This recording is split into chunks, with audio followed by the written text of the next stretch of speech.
Hi weavers, welcome to our channel just imagine novels. ఈరోజు మన కథ వంశీ మోహన, ఎపిసోడ్ 35. డిన్నర్ కూడా మోహననే క్రిష్కి తినిపించింది. కాసేపు ఫోన్ చూస్తూ గడిపిన క్రిష్ని వదిలి మోహన గిన్నెల్ని పెరట్లోకి తీసుకెళ్లి కడిగి తెచ్చింది. ఆలోగా క్రిష్ బెడ్ మీద వాలాడు. పాలు తీసుకెళ్లి అతనికిస్తూ ఏదో ఆలోచిస్తున్న మోహనని చూసి, ఏం ఆలోచిస్తున్నావే అంటూ ఆమె చేతిలోని పాల గ్లాస్ తీసి దానిని పక్కన పెట్టి మోహన చేతిని పట్టుకుని తన పక్కన కూర్చోబెట్టుకుంటూ అడిగాడు క్రిష్. నాకు ఒక అనుమానం వచ్చింది కృష్ణ, నిజం చెప్తావా అని సూటిగా క్రిష్ని చూస్తూ అడిగింది మోహన. ఏంటో అడుగు అంటూ సరిగ్గా కూర్చున్నాడు క్రిష్.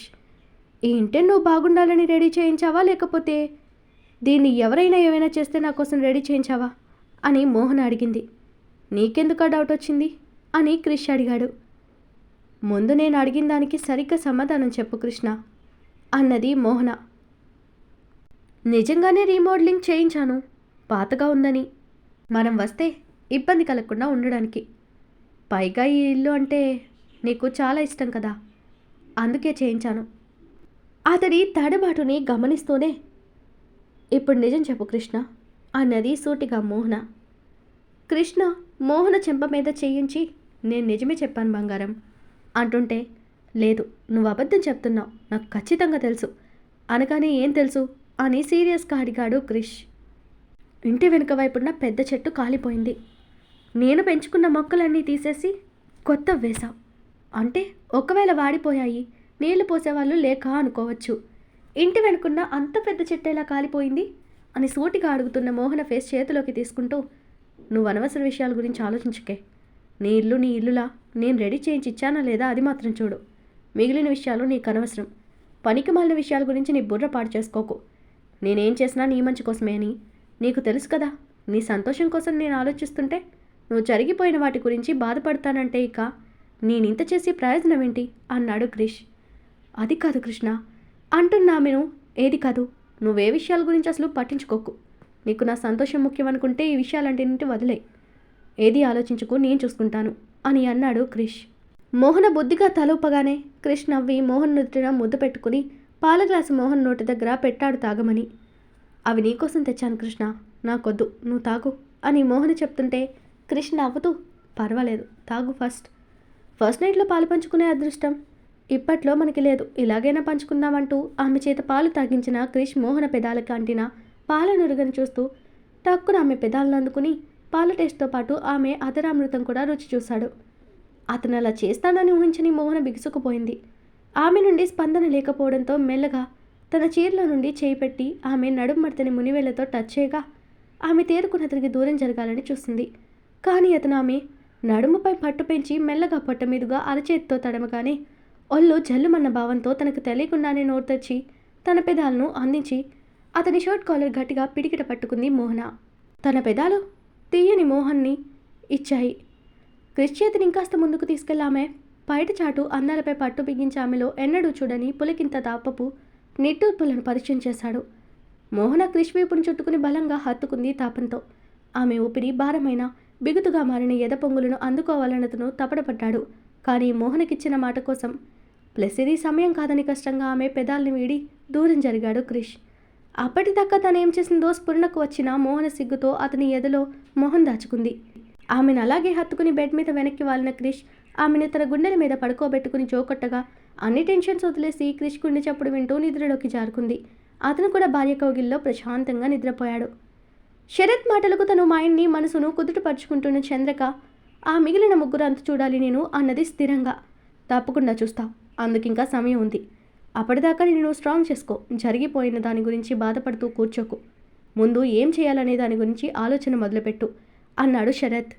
చంద్రిక కృతజ్ఞతగా శరత్ వైపు చూస్తూ, మీ మేలు నేనెప్పటికీ మర్చిపోలేను శరత్. వాడు చేసిన దానికి మగవాళ్ళనంటేనే అసహ్యం కలిగింది నా మనసులో. కానీ మా బావగారిని నిన్ను చూసిన తర్వాత మగవాళ్ళలో కూడా మంచివారు ఉంటారని అర్థమైంది. మీ ప్రవర్తనతో నాకు మీ మీద గౌరవం పెరిగింది అన్నది చంద్రిక. నీ పైత్యంతో నాపై గౌరవం కృతజ్ఞత అంటూ నన్ను దూరం పెట్టాలని చూడకు. నీకు చేసిన ఏ హెల్ప్ అయినా భర్తగా బాధ్యతతో చేస్తున్నాను. నా భార్య పగని నేను పంచుకుంటున్నాను. గొప్పవాడినని నాకు దూరం పోవాలని చూడకే, నీకు దండం పెడతాను అని రిక్వెస్టింగ్గా చెప్పాడు శరత్. అప్పటిదాకా ఎమోషనల్ మూడ్లో ఉన్న చంద్రిక శరత్ వైపు చిరుకోపంగా చూస్తూ, భర్త భార్య అన్నారంటే మా బావకు చెప్పాల్సి ఉంటుంది అని వార్నింగ్ ఇచ్చి మొహం తిప్పుకుని తన రూమ్లోకి వెళ్ళిపోయింది చంద్రిక. శరత్ తన వెనకే నడుస్తూ, అరే నిజాలు చెప్తుంటే ఎందుకు నీకు అంత కోపం వస్తుంది? మీ బావని చూస్తే నాకేమైనా భయమా? నీకు తెలియదనుకుంటా, వాడు మీ అక్క తర్వాత నన్నే ఎక్కువగా ప్రేమిస్తాడు. నేను లవ్ చేసిన విషయం వాడికి కూడా తెలుసు బేబీ.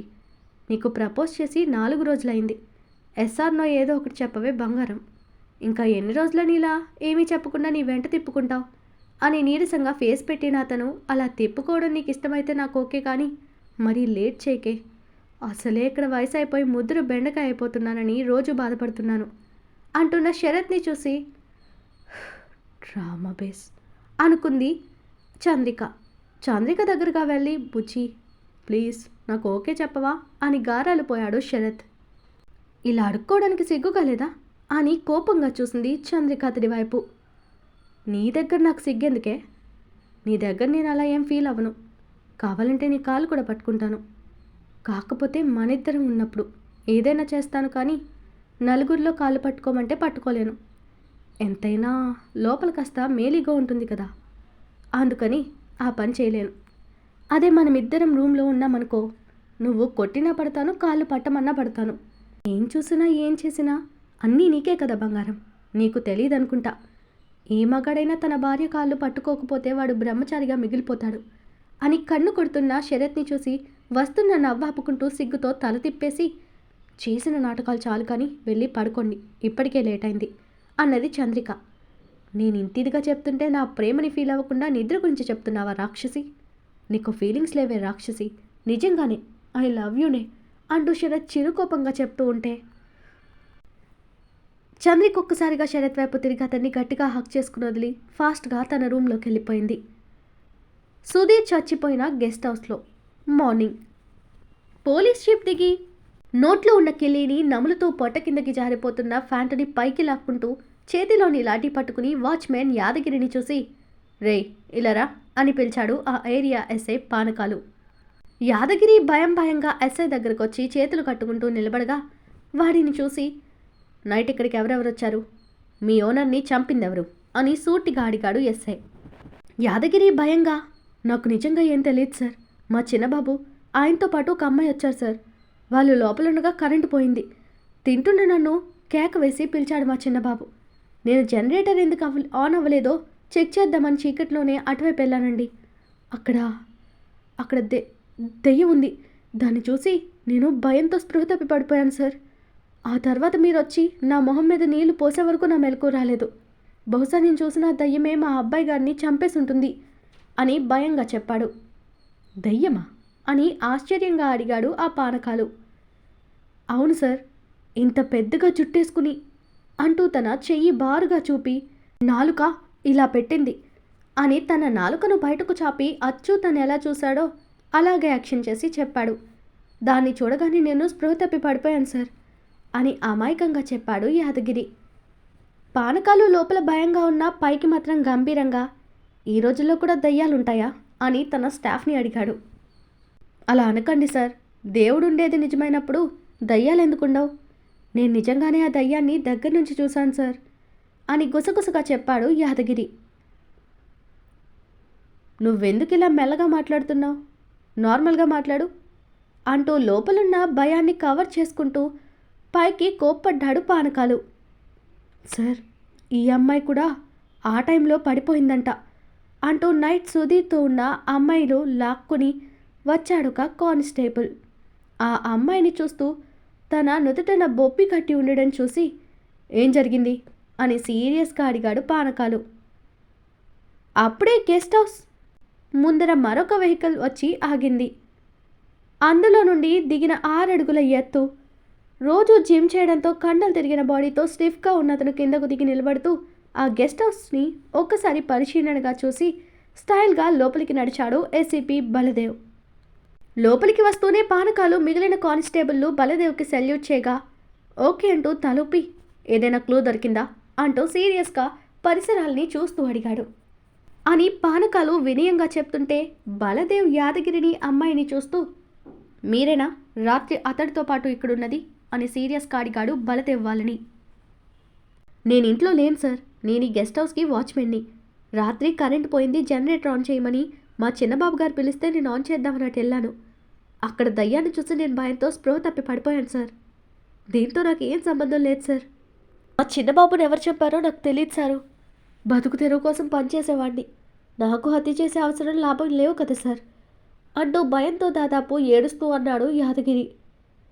యాదగిరిని పక్కన ఉండమంటూ ఆ అమ్మాయి వైపు చూసి, నువ్వెవరు, ఇక్కడెందుకున్నా, నీకు చనిపోయిన సుధీర్కి ఏంటి సంబంధం అని సూటిగా అడిగాడు బలదేవ్.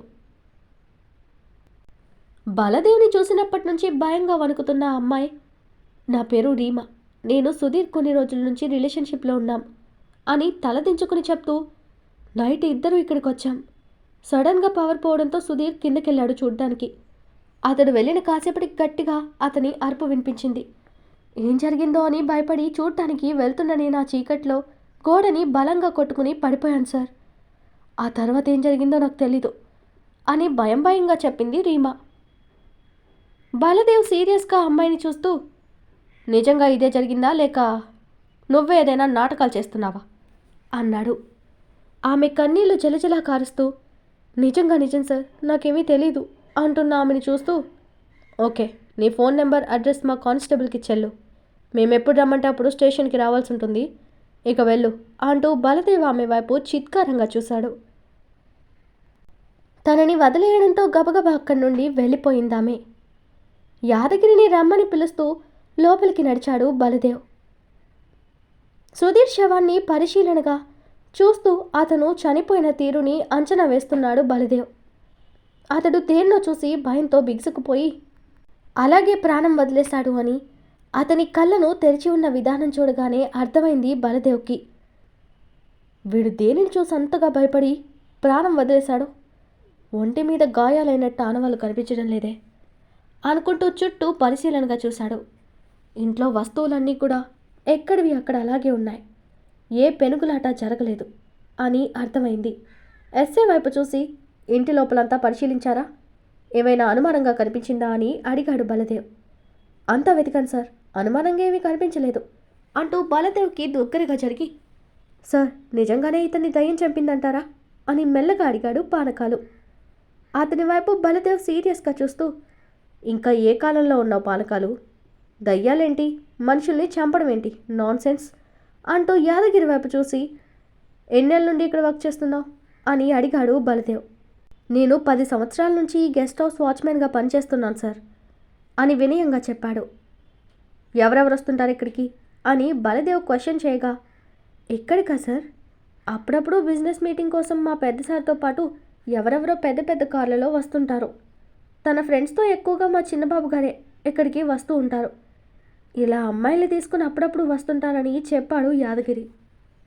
బలదేవ్ ఆలోచిస్తూ, మీ సుధీర్ బాబుకి అమ్మాయిలే కాకుండా ఇంకా వేరే అలవాట్లు ఏమైనా ఉన్నాయా అని అన్నాడు. అంటే సార్, తన ఫ్రెండ్తో మందు తాగుతారు అన్నాడు యాదగిరి మెల్లిగా. అతని ఫ్రెండ్స్ చెప్పు, పానకాలు ఎవరెవరు వాళ్ళ వివరాలు నోట్ చేసుకో అన్నాడు బలదేవ్. ఆ ప్లేస్ని చూస్తూ మరోవైపు యాదగిరి సుధీర్ ఫ్రెండ్స్ వివరాలు వింటూ, అందరూ బాగా డబ్బుతో బలిసిన పార్టీలే అన్నమాట అనుకుని తిరిగి యాదగిరితో, అది సరే, తనతో వచ్చిన అమ్మాయిలతోనే ఎంజాయ్ చేస్తాడా మీ చిన్నబాబు, లేకపోతే ఎవరినైనా బలవంతం చేయడం లాంటివి కూడా చేస్తాడా అని అడిగాడు. యాదగిరి నీళ్లు నవ్వులుతుంటే విషయం అర్థమైన బలదేవ్ చనిపోయిన సుధీర్ని చూపిస్తూ, వాడి పాకెట్లో ఫోన్ ఉందేమో చూడండి అన్నాడు కానిస్టేబుల్తో. అతను చెక్ చేసి ఫోన్ తీసి బలదేవ్కి ఇచ్చాడు. సుధీర్ ఫింగర్ ప్రింట్తో ఫోన్ ఓపెన్ చేసి మొత్తం స్క్రోల్ చేస్తూ అందులో ఉన్న అమ్మాయిల నూడ్ ఫొటోస్, ఇంకా అతని ఫ్రెండ్స్తో ఉన్న ఫొటోస్, కొందరి పిక్స్తో పాటు మరింత చండాలమైన వీడియోస్ కూడా ఉంటాయి. ఆ చిత్తంతా చూస్తూ, వీడిలా చేశాడు కాబట్టి ఎవరికో మండేసేసి ఉంటారు, అది బయటకు రాకుండా దయ్యం పేరు చెప్పి తప్పించుకోవాలని ప్లాన్ చేశారు. కానీ చట్టాన్ని చేతిలోకి తీసుకోకూడదు కదా, వాళ్ళెవరైనా సరే నాకు అనవసరం, పట్టుకుంటాను, చట్టం ముందు నిలబెడతాను అనుకున్నాడు బలదేవ్ మనసులో. ఆ ఫోన్ని భద్రంగా అలాగే ప్యాక్ చేయమని కానిస్టేబుల్కి ఇస్తూ యాదగిరి దగ్గర స్టేట్మెంట్ తీసుకోమని చెప్తూ ఉండగానే సుధీర్ ఫాదర్ ఇంకా తన మదర్ వచ్చారు అక్కడికి. ఏడుస్తూ వస్తున్న వాళ్ళని చూసి శవం దగ్గరకు వెళ్లకుండా ఆపేస్తూ, సారీ సార్, ప్లీజ్ బాడీని టచ్ చేయకండి అన్నాడు రిక్వెస్ట్గా బలదేవ్. సుధీర్ ఫాదర్ హరిప్రసాద్ కోపంగా బలదేవ్ని చూస్తూ, ఏం మాట్లాడుతున్నావు? నా కొడుకుని బాడీ అంటావేంటి అన్నాడు. సారీ సార్, మీ బాధ నేను అర్థం చేసుకోగలను, కానీ టచ్ చేయకండి. మేము ఇంకా క్లూస్ సర్చ్ చేయాలి. ఈ హత్య ఎవరు చేశారో తెలుసుకోవాలి కదా అంటూ వాళ్ళ బాధను అర్థం చేసుకుంటూ నచ్చ చెప్పసాగాడు బలదేవ్. దూరం నుంచి సుధీర్ బాడీని చూసి ఏడుస్తున్న హరిప్రసాద్ అతడి భార్యను కాసేపు వదిలేశాడు. కాసేపటికి తేరుకున్న హరిప్రసాద్ కోపంగా, చూడండి ఏసీపీ, మీరేం చేస్తారో నాకు తెలీదు. నా కొడుకును చంపిన వాళ్ళని వదలకండి, పట్టుకోండి, వాళ్ళ ఉరిశిక్ష వేయించండి అన్నాడు. ఉన్న ఒక్కగానొక్క కొడుకు దూరం అవ్వడంతో వాళ్లకు చాలా బాధగా ఉంది. తన బిజినెస్కి, తన ఆస్తులకు వారసురాలా అవుతాడని ఉన్న ఒక్క కొడుకు కోసం కోట్లు కూడబెట్టే బిజీలో పడిపోయి కొడుకు ఏం చేస్తున్నాడు, ఎవరెవరితో తిరుగుతున్నాడు, ఏం పనులు వెనకబెడుతున్నాడు అనేది గమనించలేదు. కనుకే వాడు చెడుదారుల్లో పడి ఎందరో జీవితాలను అన్యాయం చేశాడు. వాడు చెడిపోవడమే కాక ఎన్నో కుటుంబాలని నాశనం చేశాడు తనలాంటి ఫ్రెండ్స్తో చేరి. అందుకే అర్ధాంతరంగా చచ్చాడు. బలదేవ్ ఆయన వైపు జాలిగా చూసి, మేము అదే పనిలో ఉన్నాం సార్, మా డ్యూటీ మమ్మల్ని చేయనివ్వండి అంటూ అంబులెన్స్ రావడంతో సుధీర్ బాడీని ఎక్కడి నుంచి తీసుకెళ్ళిపోయారు.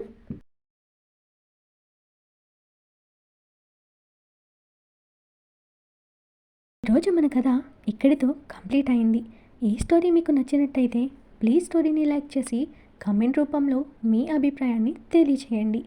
అలాగే ఛానల్ని సబ్స్క్రైబ్ చేసుకుని షేర్ చేసి మాకు సపోర్ట్ చేయండి. నెక్స్ట్ అప్డేట్తో మళ్ళీ కలుద్దాం. అంతవరకు బాయ్.